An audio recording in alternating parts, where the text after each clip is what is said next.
মুসলমান বন্ধুগণ আমার, রাবিয়া বসরি ইন্তেকাল হয়ে গেল। এই বন্ধু রাবিয়া বসরি ইন্তেকাল হওয়ার পরে সবাই যখন তারে মাটি দিয়া বাড়ির দিকে রওনা হয়ে গেল, বাজান তার লাশ কবরের মধ্যেই রইল, গোরস্থানে তার লাশ পরে রইল। বাবা মা আত্মীয় স্বজন পরিবার পরিজন সবাই তাকে ছেড়ে নিজের ঘরের মধ্যে চলে গেল। এই বন্ধু খেয়াল করে শুনবেন, জুম্মার বয়ানগুলো আপনারা অবহেলা করবেন না।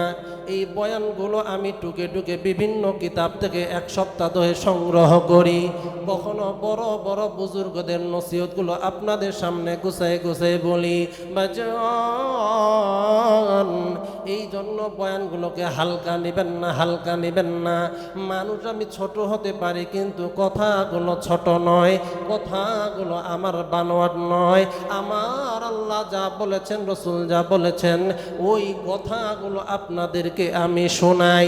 রাবিয়া বসরি ডাক দিয়ে বলে, ও ফেরেশতারা, তোমরা কারা?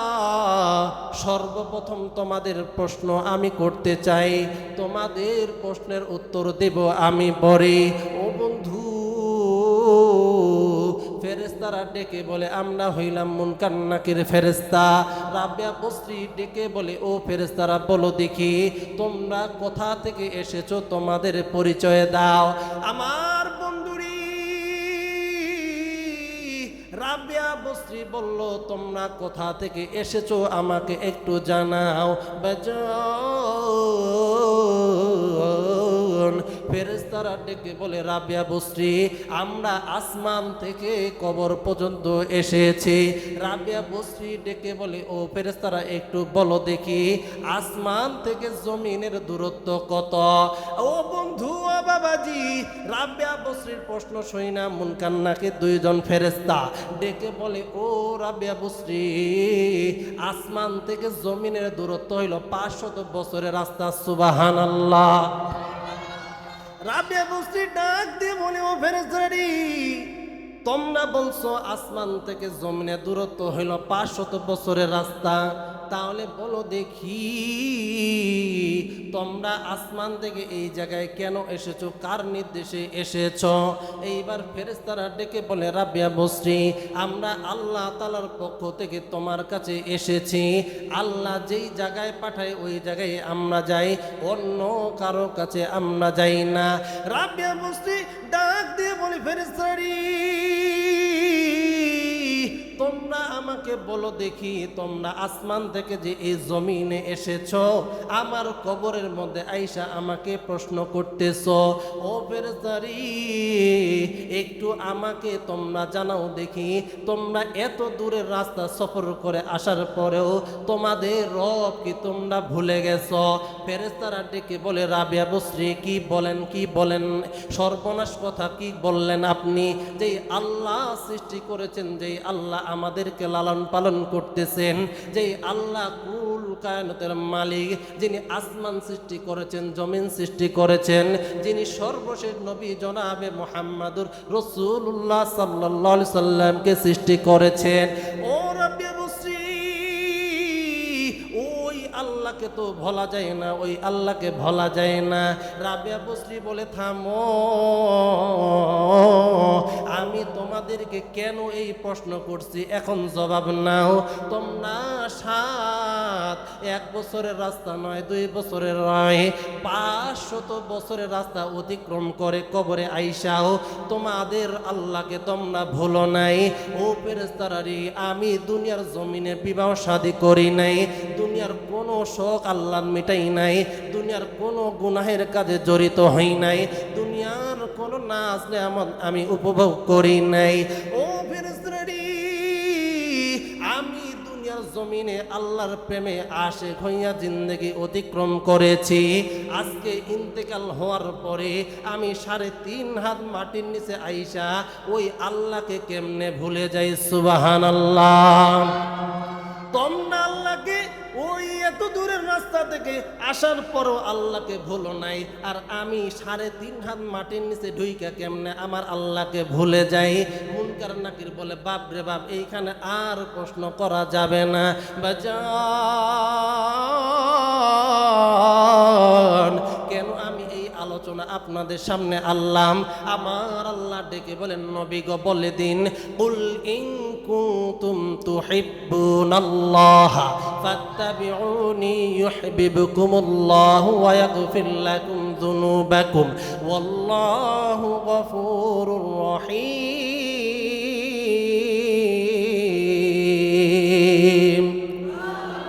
আল্লাহ রাব্বুল আলামিন ডাক দিয়ে বলেন, নবী গো, ইয়া রাসূলুল্লাহ, ইয়া হাবিবাল্লাহ, আপনি মানুষদেরকে বলে দিন, নবী গো, আমি আল্লাহকে কেউ যদি ভালোবাসতে চাই নবীজি, সে যেন আপনার ইত্তেবা করে, আপনার অনুসরণ করে। নবী গো, আপনার কেউ যদি অনুসরণ করে, আপনার ইত্তেবা করে, তারা আমি আল্লাহর ভালোবাসা পেয়ে যাবে। ও নবীজি, আপনি বলে দিন, আপনার ইত্তেবা করার কারণে, আপনার সুন্নত মোতাবেক জিন্দগি পরিচালনা করার কারণে, আপনার প্রেমে প্রেমিক হওয়ার কারণে, নবী গো, আমি আল্লাহ তাকে ভালোবাসা দিয়ে ধন্য করে দিব। শুধু ভালোই বাসবো না, আল্লাহ, আমি আল্লাহ তাদের জিন্দগির গুনাহগুলোকে মাফ করে দিব। সুবহানাল্লাহ। তুমি খালিক, তুমি মালিক, তুমি খালিক, তুমি মালিক, তুমি দুনিয়ার মহাজন, যার সাথে মোর বান্দায় আছে রে মন, যার সাথে মোর বান্দায় আছে রে মন। আমি আল কোরআনের সৈনিক, আমার নেই তো কোনো ভয়, আল কোরআনের সৈনিক, আমার নেই তো কোনো ভয়। এক আল্লাহর গোলাম আমি, এই তো পরিচয়, এক আল্লাহর গোলাম আমি। একটু বলেন না, বলেন না, গুনাহ মাফ হয়ে যাবে, আল্লাহ আপনার প্রতি খুশি হয়ে যাবে, আল্লাহ আপনার প্রিয় হয়ে যাবে। একটু আমার সাথে বলুন দেখি, এক আল্লাহর গোলাম আমি, এই তো পরিচয়, এক আল্লাহর গোলাম আমি।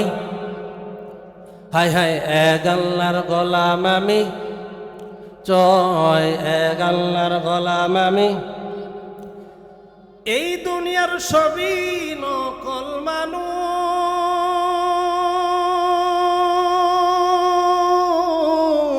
এই দুনিয়ার সবই নকল, আসল কিছুই নয়। এক আল্লাহর গোলাম আমি, এই তো পরিচয়, এক আল্লাহর গোলাম আমি, এই তো পরিচয়, এক আল্লাহর গোলাম আমি, এই তো পরিচয়। লা ইলাহা,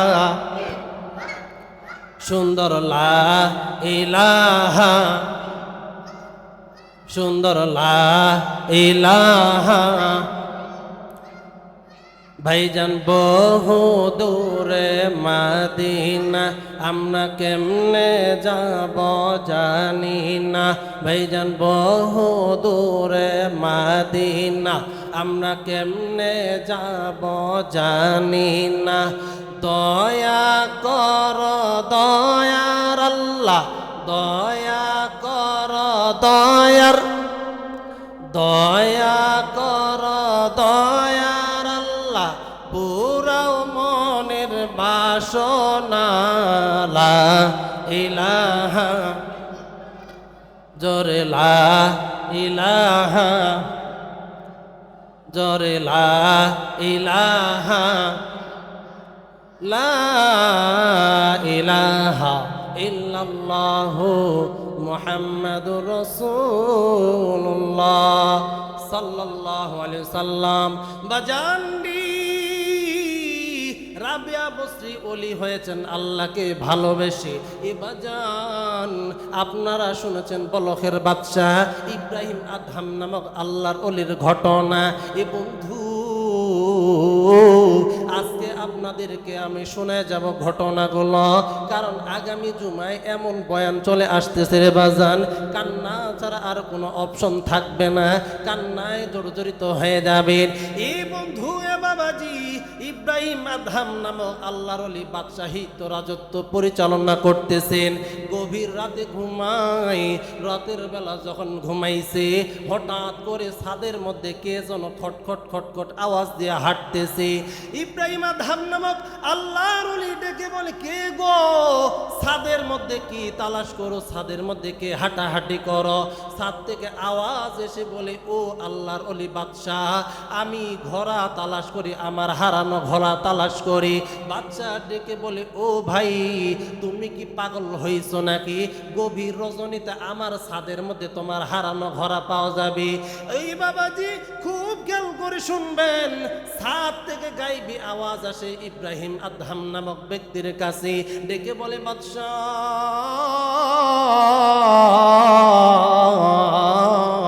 ছাদের মধ্যে যেমন ঘোড়া পাওয়া যায় না, গভীর রাতে ছাদের মধ্যে যেমন ঘোড়া পাওয়া যায় না, তেমনি ভাবে রাজত্ব চালাইতে গিয়া নরম বিছানায় ঘুমাইয়া, নরম কম্বলের নিচে ঘুমাইয়া ওই আল্লাহ কেউ তো পাওয়া যায় না। সুবহানাল্লাহ। মুসলমান বন্ধুগণ, ইব্রাহিম আদহাম নামক আল্লাহর ওলির ঘুম ভেঙে গেল। সে চিন্তায় পড়ে গেল, হায় রে, সত্য কথাই তো, আমি বাদশাহীর প্রেমে পড়িয়া লোভে লোভালুপ্ত হইয়া আমি ঘর বাড়ির প্রেমে পড়িয়া ইবাদত ভুলে গেছি, আল্লাহকে আমি ভুলে গেছি, আর রাজত্ব পরিচালনা আমি করব না। কিতাবের মধ্যে পাওয়া যায় রে বন্ধু, এই কিতাবটার নাম হলো আলোকিত জীবনের থেকে এই কিতাবটা থেকে এই বয়ানটা টুকে এনেছি। আমি বারবার বলেছি, আমার আলোচনাগুলো এক কিতাবের মধ্যে পাওয়া যাবে না, বহু কিতাবে এক সপ্তাহ ধরে রিচার্জ করার পরে খুঁজে খুঁজে আপনাদেরকে গুছাই দিচ্ছি রে বন্ধু। ইব্রাহিম আদহাম নামক আল্লাহর ওলি এইবার রাজত্ব ছেড়ে দিয়া গভীর রজনীতে বাড়ি থেকে বের হয়ে গেল। গভীর রজনীতে জঙ্গলের মধ্যে গিয়া সে আল্লাহ আল্লাহ জিকির করে, নবীজির প্রতি দরুদ পাঠ করে, একদিন, দুই দিন, তিন দিন, এক মাস, দুই মাস যখন অতিক্রম হয়ে গেছে, রাজ দরবার একবারে অচল হয়ে গেছে। মন্ত্রীরা চিন্তায় পড়ে গেল, বাদশা কই গেল, কই গেল, বাদশাকে খুঁজে বের করা দরকার। আমার বন্ধুগণ, দীর্ঘ সময়ে যখন বাচ্চাকে খুঁজে পাইল না, সবাই মিলা জঙ্গলের দিকে এবার বাচ্চাকে তালাশ করার জন্য রওনা হয়েছে। বাচ্চাকে খুঁজতে গিয়া তারা লক্ষ্য করে দেখে বাচ্চা নদীর কিনারার মধ্যে বৈশা সুই দিয়া কাপড় সেলাই করতেছে রে বন্ধু। আল্লাহর ওলিকে ডাক দিয়ে বলে, ও বাদশাহ, আপনি কেন নদীর কিনারে বৈশা কাপড় সেলাই করতেছেন? আপনার কারণে তো আমাদের দেশটা অচল হয়ে গেছে, আপনাকে আমরা তো চিরস্থায়ী রাজত্ব দান করেছি, বাদশাহ হিসেবে কবুল করেছি, আজকে আপনি যদি না যান আমাদের বাদশাহিত্ব ধ্বংস হয়ে যাবে। এইবারে বন্ধু, এই ইব্রাহিম আদহাম নামক আল্লাহর ওলি কোনো উত্তর দেয় নাই, হাতে থাকা সুইটা নদীর মধ্যে ফেলে দিয়ে বলে, মন্ত্রী সাহেব, আমার সুইটা পানি থেকে এনে দাও। এইবার মন্ত্রী সাহেব ডুবুরিদেরকে আইনা দীর্ঘ সময় পর্যন্ত পানির মধ্যে তালাশ করতে করতে করতে করতে ওই সুই আর এনে দিতে পারল না। ডেকে বলে, বাদশাহ, আপনার এই সুই বের করা আমাদের পক্ষে সম্ভব হলো না। এইবার বাচ্চা বলে, আপনারা এই জায়গায় বসেন, আমার কেরামতি লক্ষ্য করে দেখেন রে বন্ধু। এইবার বাচ্চা ডেকে বলে, আল্লাহ, আমি মাছকে বলি, গো আল্লাহ, আপনার মাখলুকাতের মধ্যে একটা মাখলুকাত হইল মাছ, এ নদীর মাছ, আমার সুই আমার কাছে উপস্থিত করে দাও। কিতাবের মধ্যে পাওয়া যায় রে বন্ধু, যখন এই কথা বলছে, সঙ্গে সঙ্গে শত শত মাছ মুখের মধ্যে স্বর্ণের এক একটা সুই নিয়ে উপস্থিত হয়েছে। সুবহানাল্লাহ। মুসলমান বন্ধুগণ, ইব্রাহিম আদহাম নামক এই আল্লাহর ওলি ডেকে বলে, মাছরি, আমার সুই স্বর্ণের নয়, আমি স্বর্ণওয়ালা সুই ফালাই নাই, আমি লোহার সুই ফালাইছি, আমার লোহার সুই এনে দাও। দেখা যায় একটা মাছ ঠোঁটের মধ্যে ওই লোহার সুই আইনা ইব্রাহিম আদহাম নামক আল্লাহর ওলির হাতে দিয়া দিছে।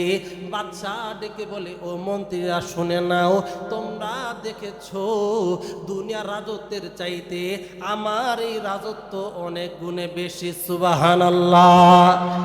মন্ত্রীরা ডেকে বলে, ও মুমিন, ও মুসলমান বন্ধুগণ, বাদশাহ আপনি ছিলেন দুনিয়া রাজত্বের সিংহাসনে বসেছিলেন, কিন্তু এখন দেখা যায় আপনি দুনিয়াও রাজত্ব করেছেন, আর আল্লাহর আশিক হইয়া ইশকে নবী ইশকে এলাহি দুই গুণে গুণান্বিত হওয়ার কারণে আপনি দুনিয়ার জমিনও যেমন বাদশাহ ছিলেন, এখন দেখি পুরা জাহানে তামাম মাখলুকাতের বাদশাহ আল্লাহ আপনাকে বানায় দিছে। সুবহানাল্লাহ।